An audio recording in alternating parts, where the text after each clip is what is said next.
नमस्कार। मैं राकेश वर्मा आप सभी का स्वागत करता हूं आपके अपने परिवार एशन गुरुकुल पर। बिहार में 26 जून 2024 से ऑनलाइन अटेंडेंस बनाने का दिशा निर्देश शिक्षा विभाग के द्वारा जारी किया गया। 2 माह तक ट्रायल के रूप में इसे प्रयोग में रखा गया। उसके उपरांत थोड़ा सख्ती बरते गए। तदोपरांत 1 अक्टूबर 2024 से अनिवार्य रूप से बाध्य कर दिया गया। अब ऑनलाइन अटेंडेंस को लेकर के बारंबार शिक्षा विभाग के द्वारा पत्र जारी कर सख्ती बरता जा रहा है। आपने पूर्व में देखा होगा कि जब ऑनलाइन अटेंडेंस जो बनाए गए शिक्षक शिक्षिकाओं के द्वारा उसका अवलोकन कर उसमें जो भी खामियां पाया गया, उन सभी शिक्षक शिक्षिकाओं को उस हेतु स्पष्टीकरण का नोटिस भेजे गए। उस बाबत जो भी स्पष्ट रूप से अपना स्पष्टीकरण दे पाने में सक्षम हो पाया, उसके लिए तो उस दिन का वेतन जारी किया गया, लेकिन जो स्पष्टीकरण दे पाने में अक्षम और असफल रहे, उनका उतने दिनों का वेतन काट लिया गया। अब भी कई ऐसे शिक्षक शिक्षिकाओं के द्वारा गलतियां की जा रही हैं जानबूझ करके, जिसे लेकर के शिक्षा विभाग सख्ती बरतने को मजबूर है और बारंबार पत्र जारी कर शिक्षक शिक्षिकाओं को निर्देशित कर रही है। हालांकि अब भी ई शिक्षा कोष मोबाइल ऐप जिसके माध्यम से ऑनलाइन अटेंडेंस बनाए जाते हैं, उसमें काफ़ी सारे टेक्निकल खामियां हैं एवं नेटवर्क का भी प्रॉब्लम प्रत्येक जगहों पर देखने को मिल रहा है। बावजूद इसके भले ही नेटवर्क प्रॉब्लम के वजह से या फिर टेक्निकल प्रॉब्लम के वजह से शिक्षक शिक्षिकाएं ऑनलाइन अटेंडेंस बना पाने में अक्षम और असफल रह रहे हों, या फिर ऑनलाइन अटेंडेंस बना पाने के बावजूद भी ऐप पर ऑनलाइन अटेंडेंस दर्ज नहीं हो पा रहा है, उपस्थिति दर्ज करने के उपरांत भी अनुपस्थित दिखा जा रहा है। जब उपस्थिति दर्ज कर रहे हैं उस समय लोकेशन कुछ और बाद में कुछ और दिखा दे रहा है। स्कूल इन का समय से पहले ही स्कूल आउट का समय आपरूपी उस पर अपडेट हो जा रहा है। इन सारे खामियों के बावजूद भी अंततः गाज शिक्षक शिक्षिकाओं के ऊपर ही गिर रहे हैं। तो जो ऑनलाइन अटेंडेंस बनाने की प्रक्रिया है, इसमें विभागीय स्तर पर भी बहुत सारे समस्याएं हैं और उससे अत्यधिक शिक्षक शिक्षिकाओं की ओर से समस्याएं उत्पन्न की जा रही है। शिक्षक शिक्षिकाएं थर्ड पार्टी ऐप के माध्यम से ऑनलाइन अटेंडेंस बनाने वाले इस शिक्षा कोष मोबाइल ऐप में भी झोल करने का लगातार प्रयास कर रहे हैं। मैंने पूर्व की वीडियो में आप सभी को बताया था कि शिक्षा विभाग अब शिक्षकों के द्वारा जो ऑनलाइन अटेंडेंस बनाने वाले इस शिक्षा कोष मोबाइल ऐप में थर्ड पार्टी ऐप के माध्यम से सेंध लगाने की कोशिशें की जा रही है, उस पर पूरी तरह नकेल कसने को तत्पर है। शिक्षा विभाग समझ चुकी है, जान चुकी है कि शिक्षक शिक्षिकाएं कौन सा खेल खेल रहे हैं। आपने देखा किस प्रकार से अलग अलग समय पर अलग अलग नोटिस जारी किए गए हैं, शिक्षक शिक्षिकाओं को बारंबार निर्देशित किया गया है। पूर्व में आपने देखा होगा कि ऑनलाइन अटेंडेंस बनाते समय जो फोटो अपडेट करने हैं, सेल्फी अपलोड करना है, तो उसमें कुछ पूर्व का ही फोटो जो मोबाइल में खींचा हुआ था उसको अपलोड कर रखे थे।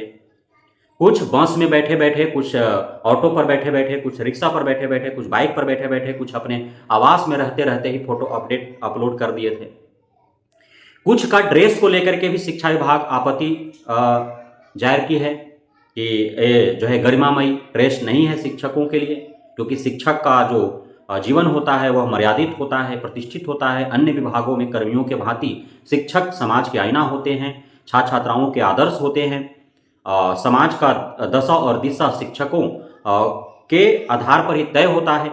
शिक्षकों का व्यक्तित्व जो है एक समाज में पहचान रखता है। तो शिक्षक शिक्षिकाओं को फॉर्मल ड्रेस के साथ साथ गरिमामयी ड्रेस पहनने का भी शिक्षा विभाग के द्वारा निर्देशित किया गया है कि आप ज़्यादा चकचुक ड्रेस न पहने, ज़्यादा कलरफुल ड्रेस न पहने और गरिमामयी ड्रेस पहने। अर्थात साफ साफ कहना है कि आप वैसे ड्रेस पहने जिससे पूरा शरीर, पूरा बदन ढका हो। आप चाहे जो जेंट्स हैं वो शर्ट पैंट पहने, या फिर जो लेडीज हैं वो समीज सलवार या साड़ी पहने। खास तौर पर महिलाओं की ओर इशारा करते हुए शिक्षा विभाग का यह निर्देश निकला हुआ है, क्योंकि अत्यधिक चकचुक और फैशनेबल ड्रेस शिक्षिकाओं को ही देखा जाता है, तो उन्हें गरिमामयी ड्रेस पहनने हेतु निर्देशित किया गया है। शिक्षक वे भी टी शर्ट में चले जाते हैं और जींस में चले जाते हैं, तो उसको लेकर के निर्देशित किया गया है। कलर को लेकर के भी, जो रेड कलर पहने हुए थे, अत्यधिक चकचुक जो ड्रेस पहने हुए थे, उसको लेकर के आपत्ति जारी किए गए हैं। अभी जो मामला सामने आया है, इसमें अन्य कई मामले खुल करके सामने आ रहे हैं। इन सारे बिंदुओं पर संज्ञान लेते हुए शिक्षा विभाग के द्वारा ध्यानाकर्षित किए गए हैं और अलग अलग जिलों के जिला शिक्षा पदाधिकारी के द्वारा वहां के शिक्षक शिक्षिकाओं को कई प्रकार के निर्देश दिए गए हैं और सख्ती बरतते हुए उन्हें ऑनलाइन अटेंडेंस 100% सफलतापूर्वक बनाने का निर्देश जारी किया गया है। बहुत सारे शिक्षक क्या कर रहे हैं कि वे अपने प्रधानाध्यापक का जो स्कूल लॉगिन है उससे ही वो लॉगिन करके अपना अटेंडेंस बना रहे हैं, तो इसको लेकर के भी आपत्ति जारी किया गया है। और बहुत सारे शिक्षकों को जो बारंबार स्कूल लॉगिन करके ही वो अपना अटेंडेंस बना रहे हैं, उसको भी नोटिस दिया गया है कि बारंबार आपके मोबाइल में क्या समस्या हो जा रही है। और प्रधानाध्यापकों को भी निर्देशित किया गया है कि एक ही मोबाइल में आपका लॉगिन होना चाहिए। स्कूल आईडी, टीचर आईडी है वो अपना करें, स्कूल आईडी जो है उसको लॉगिन करके, और प्रधानाध्यापकों को एक गाइडलाइन दिया गया है कि वैसे शिक्षक शिक्षिकाएं जिनके पास स्मार्टफोन नहीं है, वैसे शिक्षक शिक्षिकाएं जिनका मोबाइल चार्ज नहीं है, रिचार्ज नहीं है, खराब फोन है, वैसे शिक्षक शिक्षिकाएं जो असमर्थ हैं स्मार्टफोन चलाने में, या फिर जो नेत्र बाधित व्यक्ति हैं, जिनको कम दिखता है, जो दृष्टि बाधित हैं, तो उस प्रकार के शिक्षक शिक्षिकाओं को छूट दी गई है और प्रधानाध्यापकों को निश्चित किया गया है। लेकिन लगातार कई दिनों तक और एक विद्यालय के सारे शिक्षक या अत्यधिक शिक्षक शिक्षिकाएं स्कूल आईडी से ही लॉगिन करके वो अटेंडेंस बना रहे हैं, इस पर भी आपत्ति जाहिर किया गया है। तो तमाम तरह के जहां भी फॉल्ट्स दिख रहे हैं शिक्षा विभाग को, उसको लेकर के गाइडलाइन जारी किए जा रहे हैं बारंबार। शिक्षा विभाग पूरी तरह से सख्ती बरतने को तत्पर है, भले ही शिक्षक संघ संगठन चाहे उसके नेतृत्व करता, भले ही इस पर राजनीति करते रहे, नेतागिरी करते रहे।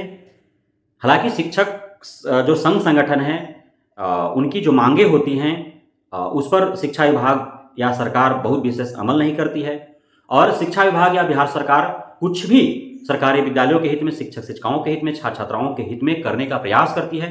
तो संघ संगठन आज तक कभी भी समर्थन नहीं कर रहे हैं, बल्कि हमेशा कुछ न कुछ उसमें खामियां निकाल करके उसका विरोध ही करते हैं और प्रयास करते हैं कि इसको कोर्ट के दहलीज पर खड़ा कर दिया जाए, धरना प्रदर्शन आंदोलन के जो है जंजाल में जकड़ दिया जाए, ताकि यह लंबित पड़ जाए और उससे जिनको फायदा मिलना होता है उन शिक्षक शिक्षिकाओं को भी फायदा नहीं मिल पाता है। तो आप सभी शिक्षक शिक्षिकाएं शिक्षा विभाग के द्वारा जो भी आपके सुविधा प्रदान करने हेतु, सहूलियतें प्रदान करने हेतु, आपकी सहजता सुरक्षा हेतु जो प्रयास किए जा रहे हैं, उसमें आप शिक्षा विभाग का समर्थन करें। जहां कमियां हैं, खामियां हैं, उस हेतु आप शिक्षा विभाग का उस ओर विभिन्न माध्यमों से ध्यानाकर्षण भी करें। लेकिन बारंबार किसी भी मैटर को लेकर के धरना प्रदर्शन आंदोलन के जंजाल में जकड़ना, संघ संगठनों के झांसे में आकर के प्रत्येक नियमावली को, प्रत्येक जो प्रयास है उसको कोर्ट के दहलीज पर खड़ा कर खुद के पैर पर कुल्हाड़ी मारने वाला कार्य न करें।